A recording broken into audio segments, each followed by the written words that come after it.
Hello, everyone, and welcome to the Thunder and Lightning Show. Brett, it's been a while, and I'm glad to have you back on. Glad to be And here. so we have not had like a Thunder and Lightning Show discussion for it almost feels like 2 years, I think. It, It's at it's least been a that long. while. Yeah, it's been a while. It's been a while. So one of our more recent, I guess you would say, show topics was, should you go to your local synod? And I said no, you said yes, and well, I said maybe. you said yes. You should do it because it's good to show the flag. It's good to make connections and proselytize the Latin Mass, which, judging from what we're seeing, not just where we are, but what we're seeing out and around, the Latin Masses are growing. And certainly some proselytization has happened. Um, so I think you were right. But of course, I was right. I mean, it was total gaslighting, it was total bogusness. And we knew it was going to be. And we knew that 2 years ago. And we didn't have to go through all the pretend and waiting for like the real Catholic media to get it. They're not even there yet. And here we are in the end of 2024. And that was what? That was near the end of 2022. And I think it was more like early 2022 yeah, when yeah, we had that conversation because I went to my local synod. I'll give a you little bit did. of You details, did. Yes. but before I say that, I want to say that maybe a few of the viewers took my advice, Hopefully. but most of Catholics took your advice Well, because mine was easier. Do nothing. Catholics are well, very and good at that. well, so I think I want to say the number of Catholics that attended any synod in any capacity, any synod discussion at their local diocese, Mm-hmm. I think it was around 1% Right. of Catholics. It may have been less, slightly less than that. So, I mean, in one regard, I said you're not going to skew the numbers, and for the people that did Could go, have. they really didn't skew the numbers. Like Yeah. my presence at my local synod did not skew the numbers. Now, what's interesting is these bishops, they thought, I mean, they released their synod, like, marketing stuff, and they were like, hey, come to the synod discussion. They thought this was going to be so popular. Did I they? Did they really, think or did they I think just they go? did. Do you think they drank that Vatican water? I mean, So I don't know. based on what I was listening to at the November USCCB meeting, which Mm-hmm. we'll get to later in the show, Sure. um, it seems like they are still completely blind to reality. They were like, well, people didn't show up, but it was short time. They had the short notice, and like, I mean, they're I don't know, or maybe they're just trying to appease Francis so that they don't get crushed like Strickland. Exactly. I think that's exactly it. And I do remember. I don't know which one of the Pillar Boys, if it was Condon or JD. Both. One of them said, the Synod needs to give everybody a drink. They said they really need to have an open bar at these Synod meetings so people can go in and enjoy themselves and maybe, lower some inhibitions and really get talking. That's how you bond. I thought it was an excellent idea. So, of course, it wasn't taken Well, up. But, you're a Catholic, yeah, I right? don't know. Uh, Been known because to drink from time to time. yeah, well, what's the budget? So, You got all that. that was like the only Synod suggestion that I ever thought made any sense. And of course, it didn't happen. Well, I can tell you. So What's that? I want to Hey, talk John, about. are you Are there? you? Yeah, I'm there. Okay. Can you hear me? Yep, I can hear you now. All right. I want to talk about my synod experience, and I've also heard from a few other people who attended synods. Um, Actually, I kind of listened into a Zoom synod a little bit, Mm-hmm. and basically, like in my experience, so I had some Latin Mass friends, and we went together, and we kind of they divided us into small. Well, they didn't divide us. We got to choose our own small groups, and then the group leader got to report back the message at the end of the event. So it started out with like a, kind of a lame prayer service, and there was the bishop was there actually, Mm-hmm. but yeah. So I went to my synod, and the deacon preached, and which was kind of odd, but Very synodal, though. Yes. yeah, for sure. And it was one of the married deacons or whatever, and Oh, his sermon permanent was, deacon. it was very strange. It was he was kind of getting to like a point where I thought, oh well, he's saying something about like, look what's on the horizon or something, and I thought it would be something to like, okay, let's stick to doctrines, and like let's keep our perspective focused on the Catholic faith or whatever. Yeah, whatever. But it was something like, don't be afraid of change. That was his message. So anyway, we went and we talked about the Latin Mass, and yeah, so that was our group was kind of very skewed towards the Latin Mass, and the bishop, he would go around to different groups and listen for like half an hour at a time, and Mm-hmm. so anyway, that was Did you kind of feel the the Holy extent. Spirit? No. Oh, oh. No, I just went to try to give an indication to the bishop that, hey, we attend the Latin Mass and we're not going away. So I don't know. I think our message did kind of get across to him, but I Mm-hmm. didn't read I didn't read the document that the diocese submitted to the USCCB. I don't even know if it was public, but I did read the summary, and I don't think it said anything about the Latin Mass. Now, the one I did listen to, I listened Mm-hmm. in on.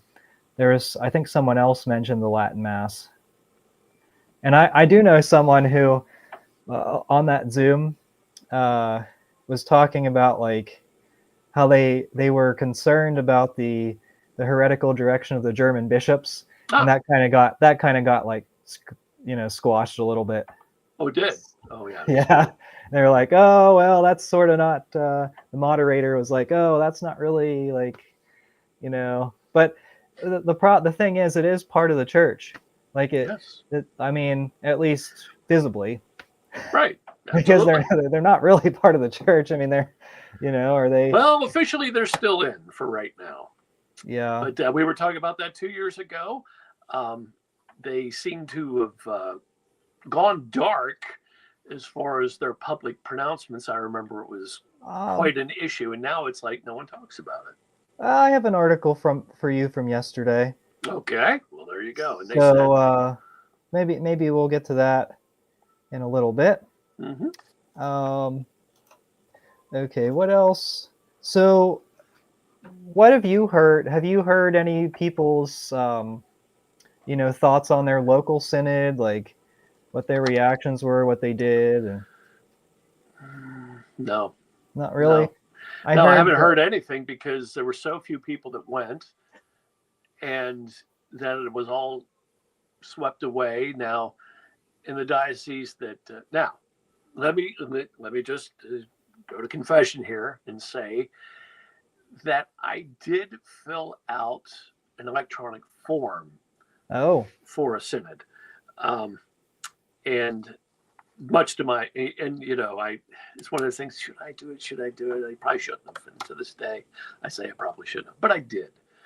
Um, Never got any response from it, of course. And then that diocese never published anything. So I got to the point where I actually called the diocese and I said, "Excuse me, um, the uh, the Continental Synodal document has been published, the one for all of North America, and you guys haven't published your diocesan document yet." He said, "Yeah, that's true." I said, "Well, what happened?" "Well, the guy that was doing it, he quit. And we didn't get a new guy in there for a while. And now he's got to get up to speed, but he's going to get to it." I said, "That's great.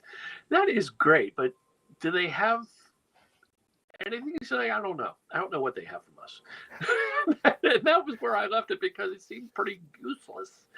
Well, So, even they're not enthusiastic about synodality. well, they didn't do the job. I mean, it was a simple job. Write it up, submit it. Who wrote it up? When was it written up? Was it written up a year before? I don't know. No one's going to tell me. I'm just a layperson. It's not really important that I know anything.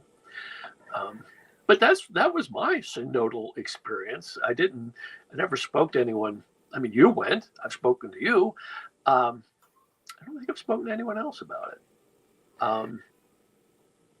I spoke to a priest about it, and he didn't know anything about it, and he didn't go, and he was totally unconcerned. So there's that. I mean, I don't know. I guess that's something.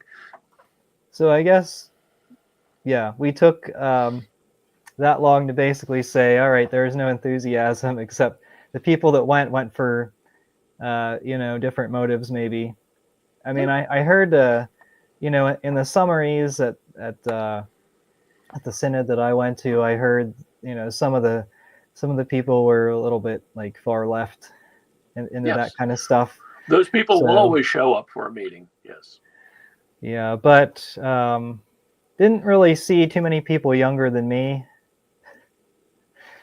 In fact, was I the youngest one? Oh, probably. There might have been one person who was younger than me. Anyway, I'm surprised they couldn't. I'm surprised they couldn't get someone from the local high school to be buffaloed into going and be a Ute. Did they do that? No. No. They have homework and more important things. When was the last like time you sports were in school? And they have sports. Yeah. There's ball. I mean, come on. Like, cheerleading. You can't even get him to show up for a once-a-month youth group meeting. So, no, it's shameful. I guess fast forward.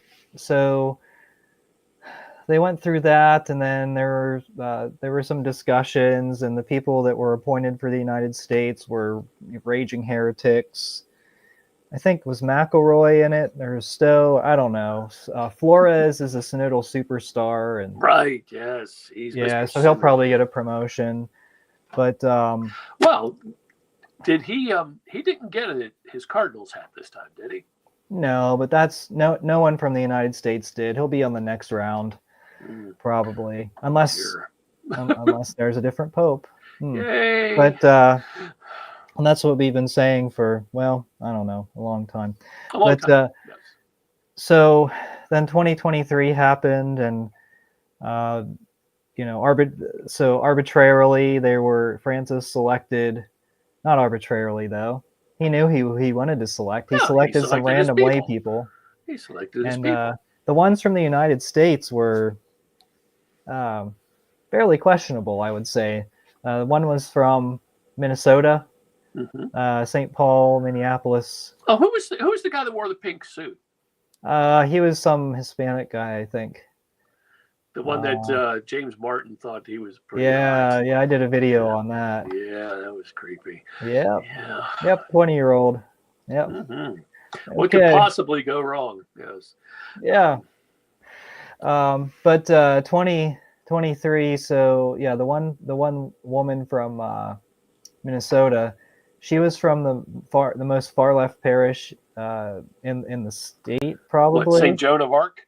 Yes. So of course, they have like guest speakers that speak before their mass, and they had like one time there were two men who were in a civil marriage who adopted a son, and they talked about how the parish was awesome, and I think they had some other propagandists speak before their. It's a gym mass. They won't even have it in a church, which is probably a good thing. Probably. But yeah. So anyway, she was from that place, and Hebda, the archbishop, he was really excited about that. Oh yeah, that's going to burnish his credentials. Oh yeah. He's got to climb that pole. I mean, there's how many Catholics in his archdiocese, and they had to pick one of the most heretical. But then there was that random college student from Philadelphia She's becoming a synodal superstar, and how did she even get picked? Like that's I have no idea. I'm still I have no wondering. idea. You know, I I'm mean, so used to the synodal transparency that yeah, you know, I just don't expect to know anything. Just like Catholic Church 1.0, you know, it's done by the clergy, and you'll you'll just stand to and salute. That's so nothing really has changed. You can call it synodality. You can call it well, you can call it whatever you want, but it's still the same old crew in charge, and that's it. I mean, it's fake. And of well, course, since it's a bunch of old queens from the Vatican running it, it's also gay. and speaking of that, so at this first synod in 2023, October Mhm, 2023, mhm. so Francis, just a month before that, had appointed Cardinal Fernandez, or well, he was Archbishop or Bishop Fernandez or whatever, Kissy or Yes, Smoochie or Tucho, whatever you want to call him, Tucho, Tucho. Tucho. So Francis had appointed him as head of the doctrine department, Hmm. dicastery, Yes, um, and then he named him a cardinal right away. of course. And so they went through the synod and nothing happened. And everyone was like, okay, well, that was kind of weird. And what do you know? I think it was December whenever the blessings, the LMNOP blessings document Yes, was released. that torpedoed the public face of, oh, this is synodality. This is what you wanted. And, you know, and everyone got together and met and decided. And oh, by the way, while you were busy doing that, we here in the church did this entire thing without telling anybody. And it's like, wait, and even the people in the synod were like, wait a minute, what happened? We were supposed to talk about that. And instead it's already happened. Well, most Yeah, of them support it. So, I mean, most of them do it would support it. have But gotten a popular vote. well, yeah, because, you know, I just remember it's one of those things in the Gospels where Jesus sits down and he puts Catholic doctrine to a vote of the apostles. And you know, some of them passed, 13-0. Some of them passed, 7-6. You know, but it's, and then he comes up with a document, and you know, some things are left out and some things are left in. Is that the gospel of what is that? Matthew, Mark, Luke, John, or bullshit? I can't remember which one. Um, Yeah, so but anyway, they snuck that through, mhm. and that was really a big goal for the Francis Church. You know, It was they were able to just do that with the snap of their fingers, and right, because the you know, old-fashioned way. Yes. yeah, Kissy comes in and right away, boom, okay. And then and meanwhile, he clarified Amoris Laetitia. Did you know that? I must have missed Around that the part. same time, he was answering a bunch of dubia. Hmm. And someone asked about Amoris Laetitia, you know, can adulterers receive communion? And he said yes. Of course. Yeah. Yes. Of course. So, I mean, Todos, todos, todos. except the All are trad. welcome. All are well, in Yeah. this place. Okay, so let's fast forward to, speaking of all are welcome, Yes. um, just the summary in 24 was, you know, a bunch of people, once again, they gathered. Martin did his pervy thing and Right. Yeah. posted a lot on Twitter. Hmm. And then Francis signed off on the final document and said, this is part of the ordinary magisterium or something. And that was it. Yes. Yeah. That was it. Now, speaking of all are welcome, there was a bishop, Bishop Sean McKnight of Jefferson City, Missouri, who banned Yes. the song All Are Welcome in his diocese, along with some other bad songs, Hmm. quite frankly. And so this happened, and then just like 2 or 3 days later, he said, oh, well, sorry about that. I'm going to reconsider, and I'm going to do it the synodal way. And so he used synodality as an excuse because I think the parish Karens came to him and they said, Of course they we did. already decided our music for next week and we can't remove these hymns and the people like these songs. And he said, oh, well, okay, well, I guess we won't do that. And that's kind of one of the big conversations that I really wanted to bring with this video is like the future of the synodality, because it's perpetual, it's constant revolution. Right. That's Exactly. the goal of the synod, is Marxism. Yes. And I mean, of course, the LMNOP couples, they have something to do with it. Women deacons, of course, is a big part, but Hmm. it's constant revolution.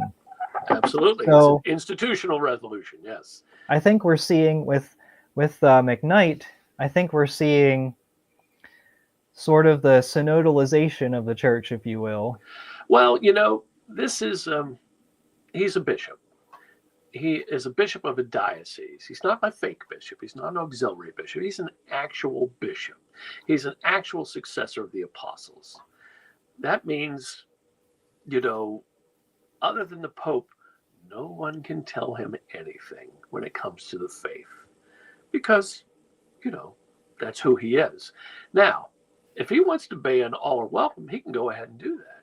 Now, the fact he backpedaled to a bunch of Karens, first of all, is considering it's McKnight, it's unsurprising. Now, McKnight is in his diocese is Gower, Missouri, and Gower, Missouri is the home of Sister Wilhelmina, who is incorrupt and lying in state in her monastery that she founded.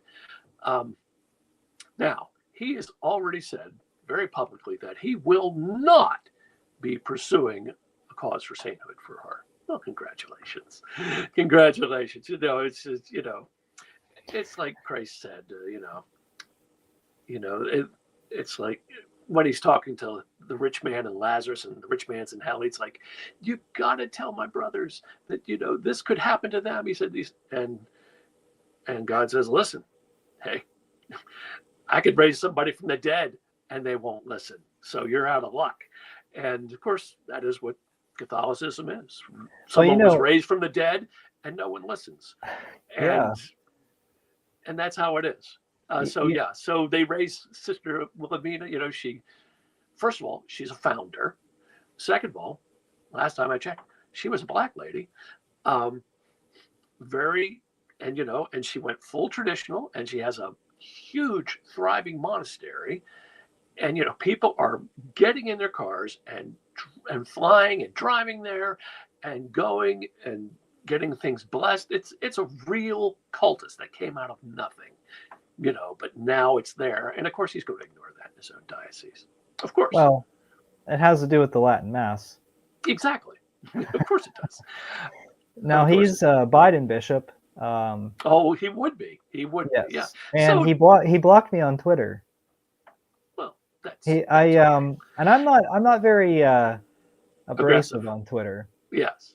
All I did was I retweeted. He posted a tweet that was, I even forget what it was. I could probably find it in my video history. Sure. But he hid a bunch of the negative comments, and so I just shared that and said he hid a bunch of the comments, and he blocked me for pointing that out.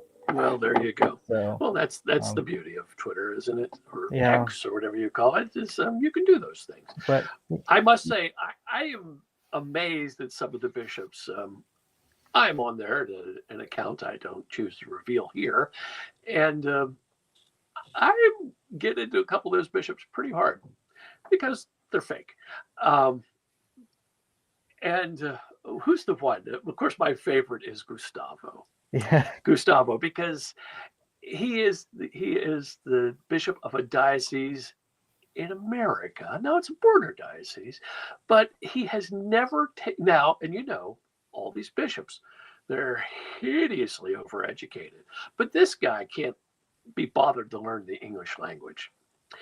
And I pretty much beat on him every time he mangles the English language, because that's just not right, number one. And, it just shows what he thinks of the little people. He only likes certain little people, and the ones who speak of the Espanol, apparently, and everybody else can go hang.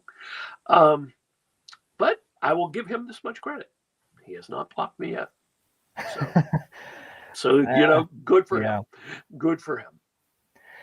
So I do want to get into this. So we started, we started with, we started talking about what this future of synodality is like.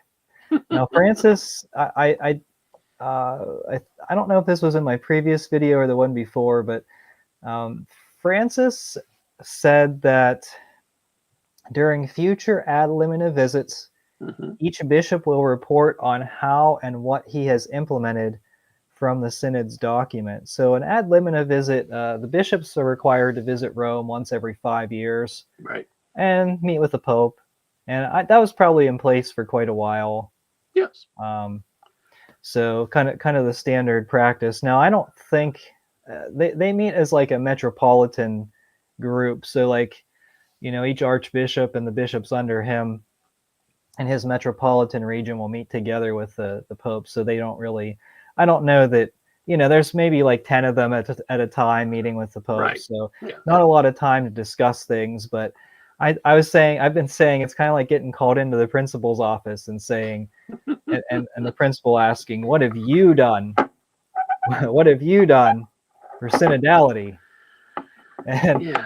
how is your diocese synodal?" And so McKnight, here, let me put this banner back up. Ask not what synodality can do for you, but what you can do for synodality. Absolutely. And McKnight will be able to say, well, a bunch of the parish councils told me, they told me that banning certain songs was not in line with synodality, and so I removed my restrictions on the music and made the music more synodal. And other Yeah. bishops He wins. Yep. Stowe can say, "Oh, I opposed Trump every step of the way, and I criticized him, and so he'll get a prize. He'll probably get a promotion." Well, I'm actually surprised he hasn't gotten a promotion yet. There's plenty of archbishop spots open, but Yes, there are. They are definitely hurting, and he's definitely on Team Francis. So I think you're right. I think yeah, it's only a matter of time before he gets one. I think he just needs to shut up, because he's proved what team he's on. Everyone knows. He just needs to be quiet and let the waves die down a little bit, and then it's like, oh yeah, there's stuff. And then once he's in, straight up. yeah, So yeah. I Although I look for him to quiet down the next time there is a question of a consistory, which who knows? I mean, we have the eternal Pope Francis, so who knows? Who knows when we're going to get Francis too? yeah, that's what I was saying. Like his career's done once Francis is gone. Well, if Francis too doesn't come in, yeah, he's a lot of these guys are toast. Um, so, which I think is just going to motivate them all the more to get a Francis too. It just is, and they have their friends. And I'm talking about, the Five Eyes, the intelligence agencies of like England, America, Australia, New Zealand. They have Chinese people. They have the World Economic Forum. There are a lot of people who can put pressure on the Vatican, and by pressure I mean money. Um, so we will see what happens. Now, We'll see what how do you happens. expect these bishops to implement synodality? That was actually a big thing. Some of the McCarrick cardinals talked about that at the USCCB meeting. I Hmm. think it was McElroy and Supich, because they probably at the synod they were probably like pressured to, pressured to try to get their bishops' conferences to be more synodal, because synodality was so unpopular around the world. And actually, there's actually a tremendous amount of resistance to synodality among the lay people. It's not just Yes. not only unpopular, but um, it's repulsive and like Well, yes, it is, but but so is homosexuality. But that hasn't stopped them from pushing that. Um, these people, we often talk about the biological solution to the Catholic problem, which is, all these old Vatican II people are going to die off. Well, they're not dumb. They know they're getting old, and they are pushing for as much as they can right now. And that's why so I think there's going to be a program that costs money that people like Supich and McElroy they'll budget They'll put a program together. There'll be pamphlets. There'll be an internet site. And, they'll talk about the things that we need to talk about. So anytime, I think synodality will turn out to be anytime they want to do something really liberal and or non-Catholic, like, have a gay pilgrimage to St. Peter's next year for the Jubilee. Well, one of the synodal things you could do in your diocese was, like, promote that and get a bunch of gay people to go there to open the holy door. See, that would be synodality. Well, Stowe would do that. Stowe will do that. Absolutely. McElroy. McElroy will do that. The usual Tobin suspects. will do that. Supich will. We know the names. we know who they are, and they will do that. That's what they do. Well, and in the meantime, they'll cancel the Latin Mass pilgrimage. One got canceled in the Philippines. It's not. Well, this one, is it Chartres or whatever? Chartres Cathedral, yes. Yeah, so they won't cancel that, but they'll ban them from using churches, which they're kind of, I mean, the organizers were kind of like, whatever. Exactly. That's, it's like we have the faith. You guys have the churches. We have the faith. Right, because they have done this several places before. There is a growing pilgrimage in Spain, in Asturias, which is where the Reconquista of Spain first began. And I think they go from Madrid to Asturias. And of course, they didn't allow them to use the church. So this, with the Francis Church, they try it somewhere. And if they don't get any pushback, then now they're going after Chartres because they didn't get any pushback. See, every time we don't push back, they push forward. Every time. And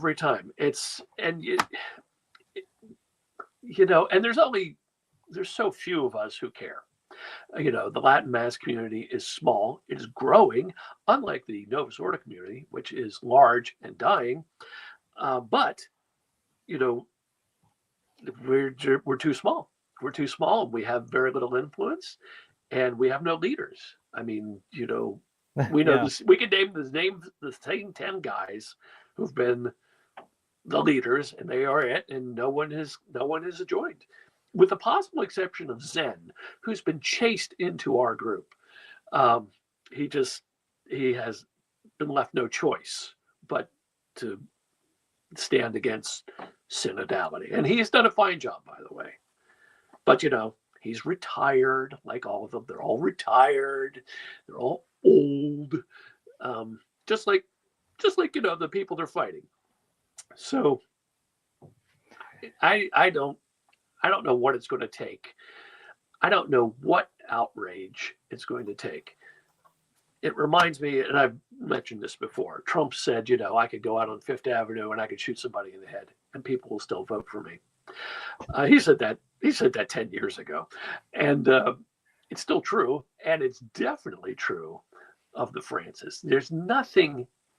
Everyone thinks, what's the line? What's going to happen? There's been line after line after line. There is no line. Everyone will do the two Catholic things that they all do. Number one, they'll ignore it. Number two, they'll leave. That's what Catholics do.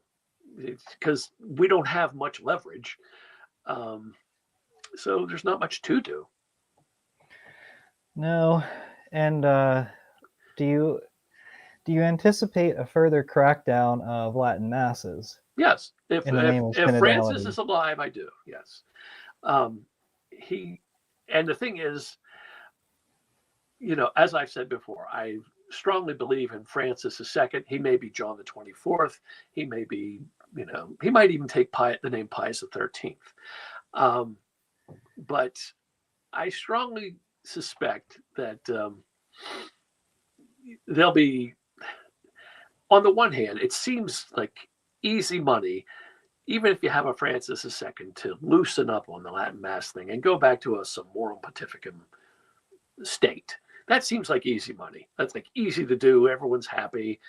But that doesn't seem to be what they want. It seems what they want is they want their one world church, which was loosely based on the dead bones of Catholicism, and they want to chase everybody who believes in the Latin Mass and things like that. They want to chase them out, put them in the society with its two bishops left. Which I don't know. I mean, that wouldn't be the worst thing in the world. Well, but, well, then you get to the society, and you have to ask the question: do they have the cojones that the founder did? Are they willing to go ahead and consecrate bishops even without the approval of the Vatican? Because, like I say, the only pope who's ever going to do this is the one right now, Francis. Francis has a soft spot for the society, and he wants to shut down diocesan Latin masses. And frankly, he's already starting to go after the fraternity. There's a visitation ongoing right now, and there'll be one for the Institute if they need to. They're going. He wants it out. He wants it outside. So by giving the society actual amount of bishops, they could do that. They could say, well, you know what? You don't like it? Go to the society. Because you can't stay here. We won't have it. We, all are welcome except trads. That's always been the theme. I wouldn't be surprised to see diocesan masses crushed at some point. They're picking them off one by one. Exactly. It's happening now. It's why make a big gesture when you can just shoot them down one at a time? Well, and that's actually that's actually like the tactic that is much more effective, because if they would have just done a full out ban on Latin masses, a lot of people would revolt, even priests. Even today, that would happen. Yes. So no, I guess I will say no. They're not going to do a big ban. They're just going to continue. They're going to continue with what works. They're going to nickel and dime us to death. That seems to be the plan. And there's not a lot of pushback, because then some people it's all fragmented, and my mass is, and everyone's like, oh, be quiet or they'll get my mass. Your mass is on the table whether you know it or not. Yeah, for sure. Your bishop knows you exist. Yeah, exactly. It's not like you're meeting in someone's house underground or. Yeah, and and the sad part about that is, there are some people, people don't talk about this much online because, they don't want it out. They don't want that. But there are already dioceses where home masses are being said again. And just like from 1970, these masses are being said in people's homes. Very few. And it's not well known, and they don't want it known, but it's starting to happen. We don't know the number. No, because they're keeping it under the radar. Yeah, and exactly. I'm not going to ask you to answer this question, but what's going on at the Institute of Christ the King in Chicago? Exactly. Well, we can't even get an answer, and we may have someone. There may be a way in, but I don't know what's happening there, and no one will tell you. No, even if we do know someone who is on the inside, we won't get the answer. So we're not getting the answers. Absolutely not. So, here it is. I mean, and it really comes, as much as we love the Mass, us lay people, it's not up to us. It's up to our priest, and what are they going to do? Yeah. And so far it doesn't look good, but it's hard to say. Now I'm going to say up front, I think the Institute, they've made their decision on what they will do. Yes. And that is resist. Yeah, they'll go underground. Yes. The FSSP, I don't believe so. No, because that's their charter. Their charter is they want to be part of the church. They want to listen to the Pope. So that's what they'll do. So just look at the upcoming Feast of the Immaculate Conception. It's on us. So let's spend a few minutes talking about this debacle. Ah, yes. So Paprocky, yay, Paprocki, per the liturgical calendar, requested clarification from Rome. Could have just proceeded as normal and just went with the Right. USDCB's policy, but nope, he decided, I want to make my people go to another mass. And so he asked Rome if, the Immaculate Conception, because it was deferred to Monday, and the Novus Ordo rite, Right. he asked if that was still a holy day of obligation or if they were Correct. dispensed, because Right. that's typical for the modern holy days of obligations. You're dispensed if it's on a Monday. This one just so happens to be the national feast. I think it's the United States national Yes. feast, and so Right. Rome said, "Nope, it's a holy day of obligation." Now, bishops, many bishops across the United States, and even in the state of Pennsylvania where I'm at, some of the bishops have said, "Well, you're dispensed because we can't."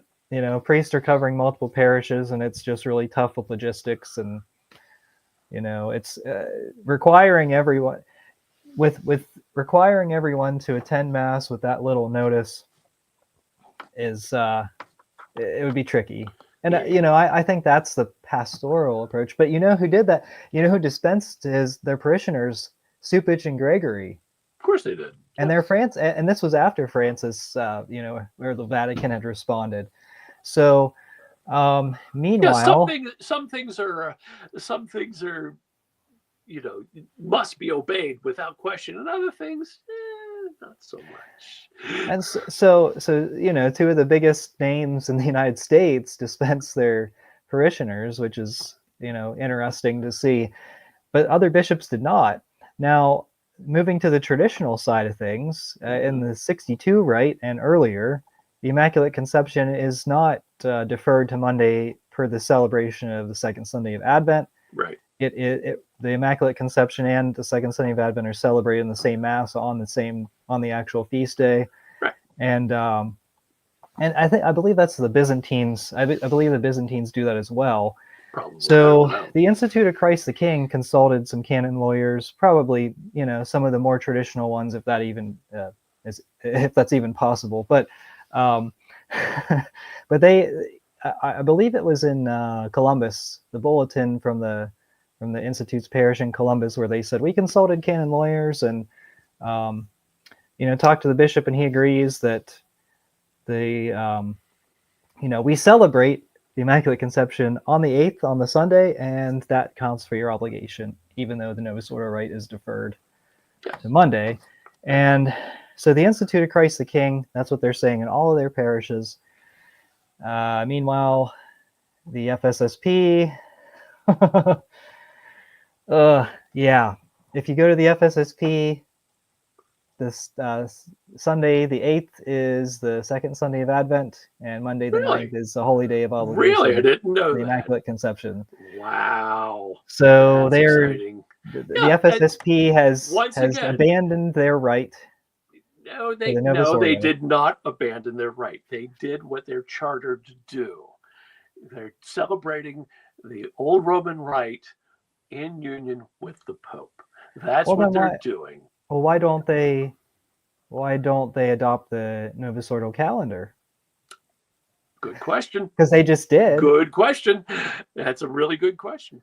Now, I got FSSP's calendar for 2025, and it's the 62 calendar, so I think they'll have to make some adjustments.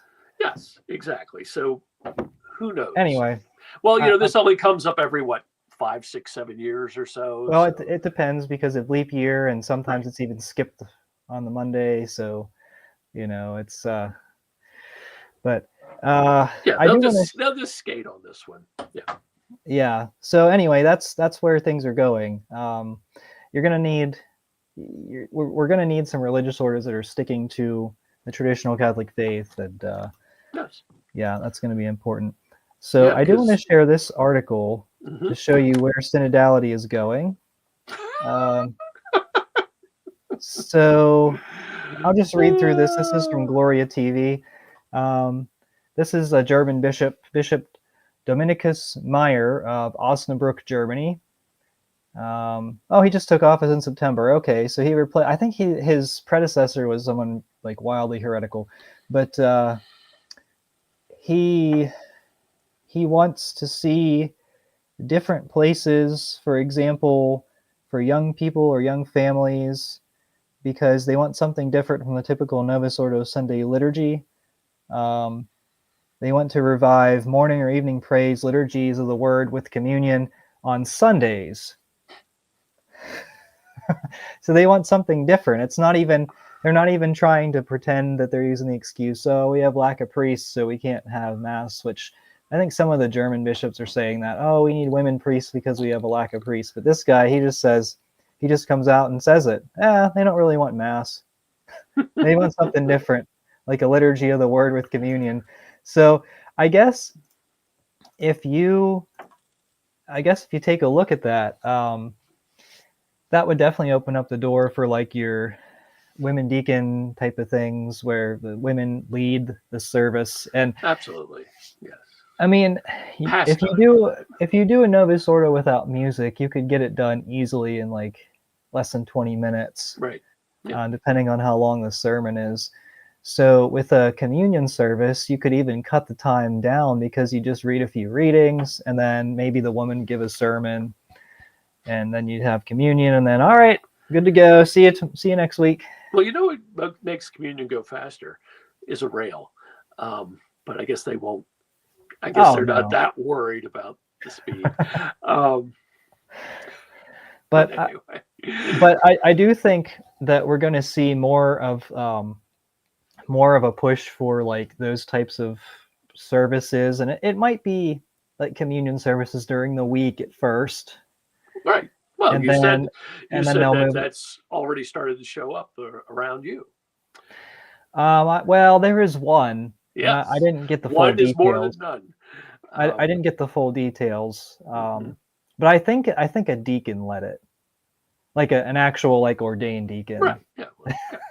Not a deaconette. Yes. So I think, I don't know. I guess some people feel that that's a viable alternative to a mass. Well, some people are wrong. Yeah. Well, but I mean, we're not the ones opinions that actually impacts that. Exactly correct. Because I'm not going to go to. I wouldn't go to Novus Ordo, and I wouldn't go to a communion service. So, I mean, I'm not going to contribute to the numbers either way. Like people are, but a lot of people who do go to a Novus Ordo daily mass will not go to a communion service during the week. At first, yes, but if that's all they're offered, then that's what they'll do. Well, people who read the Bible daily, yourself at home. Well, people who are daily communicants will go. Some of them, and some will stay at home. Because I know some people that go daily and they won't. Well, good for them. Because they know, I mean, they know the difference between a mass and a communion service. Right. Although in the Novus Ordo, what's the difference? A few minutes, but yes, indeed. Yeah. Anyway, Eucharistic prayer number 2. That speeds things along. Absolutely. No, but I think that's where we're going to see things go, and I just wonder, because at the USCCB meeting there was that pressure, like Bishop Flores presented, and some of the bishops were speaking up, and they said, oh, synodality, we're doing this and this in our diocese, and synodality is great and all this stuff. I just wonder what the bishops are going to try to pull to make their dioceses more synodal, and how is it going to impact the parish level? And will this be like will this be the more synodal thing, is to let lay people run the show in the churches? Well, I think as the number of priests keeps going down, I think you're going to start, this is an old prediction that you're going to start to see, parish councils and parish administrators, they're going to be running the parish, and then the priest will come in, wave his arms, do a mass, do a sacrament, and run back out the door. Seems like that's baked into the cake anyway. We can call it synodality if we want, but that's already going to happen. I mean, there aren't enough priests. I know in my region, some of the married deacons are parish administrators. Exactly. So, and they can't lead a mass, but they could do other things like baptize and marry and I mean, the deacon, even in the old rite, the deacon is the extraordinary minister of Holy Communion. So, right. Exactly. it wouldn't be out of the it wouldn't be out of the question to have them lead some kind of service. Now, in the East, it's called Typica, where the due to the lack of priest, if there's not a priest available, a deacon can lead a service that fulfills the Sunday obligation.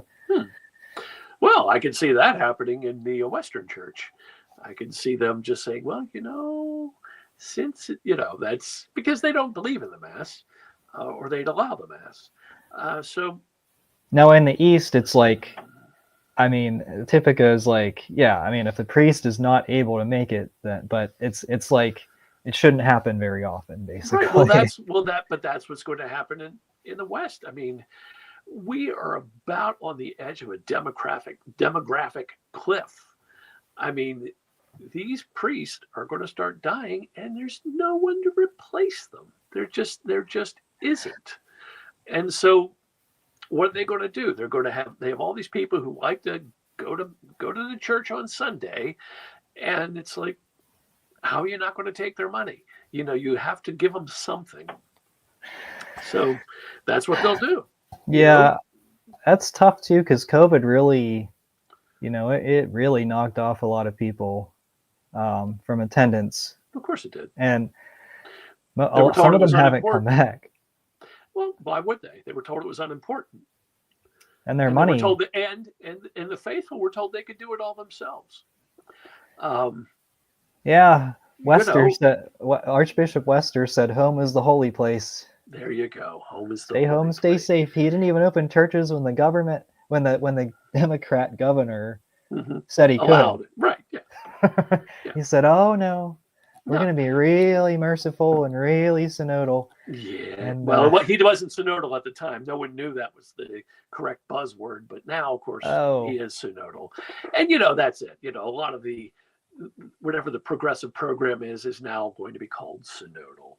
This is just changing the nameplate on the desk. They were the CEO, but now they're a coordinator. It's nameplate engineering. It's still the same old progressive one world religion trying to strangle what's left of Catholicism. Yeah, well, yeah, that's about it. I'd really like to have you back on to discuss papal odds, but absolutely that's not I don't want to do that until we know there's going to be, until we know that the election's coming up soon. Because we'll see when that is. I have a book that I'm kind of browsing through a little bit. It's called The Next Pope. I think that's what it's called. It's written by Ed Penton in 2020. Yes. So it was 4 years ago. He lists, I want to say like 20 cardinals. Over half of them are ineligible to vote for the next pope. So if we discuss papal odds, in a year it's going to be irrelevant. So, and Ed Penton, like 4 years ago, along with the rest of us, we were ready for a new pope. Yes. And we still are, and maybe, hopefully, in 4 years we won't be in the same boat. But we've talked about this doomsday scenario where Francis becomes incapacitated, and they keep him in a bed somewhere in Casa Santa Marta, and then they rule in his name. Not beyond the bounds of possibility. For months, they could get away with months of that quite easily. It's like, and we'd all be out there. Oh, we're praying that Francis gets better. Oh, it'll be great. Meanwhile, he's like, Farrell's running the show. Yeah, good. See, exactly. That's a very Farrell, real the money man, the man that Francis goes to whenever he has a money problem is Farrell. Didn't Bransfield give him some money? Of course he did. He gave of course, money Bransfield to Farrell. Gave everybody money because he was like a junior version of McCarrick. I specifically remember hearing about a very expensive bathtub. I could be wrong. Well, you're probably right. I'm pretty sure there was some redecorating money because Furnishing it's his funny. apartment. These cardinals live in these really lovely apartments and they're all furnished to a T.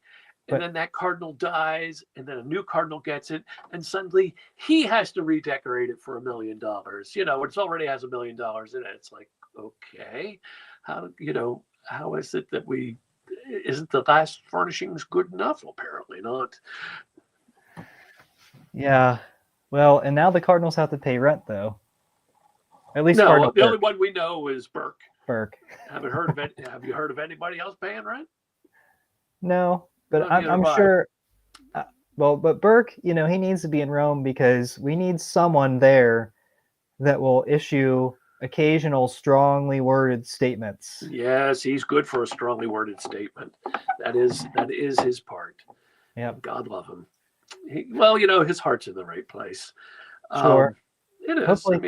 Hopefully he'll be able to vote again. Oh, absolutely. Yeah, well, I don't think it's going to go that long. He's in his 70s. He's no. Hopefully, no. I'm not talking about. Hopefully, he will vote in a papal conclave before he becomes ineligible. Yeah, I think he's got plenty of time. Yeah, he'll make it. He's not like Schönborn or that's what they said in 2020. O'Malley or Schönborn's done in a Gregory. month. Cardinal Sarah is done in 6 months. Yeah, Gregory. So they won't be able to vote. Yeah, right. So we're a lot of guys are just falling off the list, and yeah, absolutely. It's an interesting church, but yeah, we'll see. I guess we'll see what synodality happens between now and the next pope. So right, and the next pope might even be even more synodal than this one, if possible. Oh, let's hope not, because I think everyone's about done with the Francis Church, and we're about the only people talking about him besides Taylor Marshall and the Pope splainers and. Oh yes, well the Pope splainers, yeah. Yes. Well, we're kind of the anti-Pope splainers, but yeah, and I'm not. I personally will not canonize Francis once he dies. No, there's a church for that. Don't worry about it. Well, no, the Pope splainers will. Yes, well, yeah, Santo Subito. Yeah, absolutely. Yep. Yeah, and I think we've discussed this before, whether Benedict will be canonized or not. And it's not picking up too much steam. No, he's not. Although, all things considered, he may have been the best pope of the Vatican II era. Not saying he did the best things. Well, the only thing he did was, he tried to deal with reality, Summorum Pontificum. Other than that, I can't think of anything that. But it is Summorum Pontificum. Like, you got to give him that. Well, yeah, we do have to give him that. This is.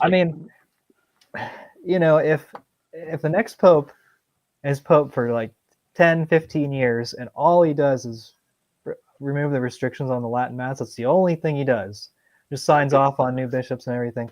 He'll be a saint, right? Yeah, he probably would. Because he furthered the church. He advanced the mission of the church. So yeah, that's true. All right. Well, all right. We're getting. Well, thank you. Yep. You're that time. Thanks, Brett. It's been great to have you on for the first time in a long time. Yes, and it is. Until next time, thanks to the viewers for watching. We are the laity. And we will not be silent.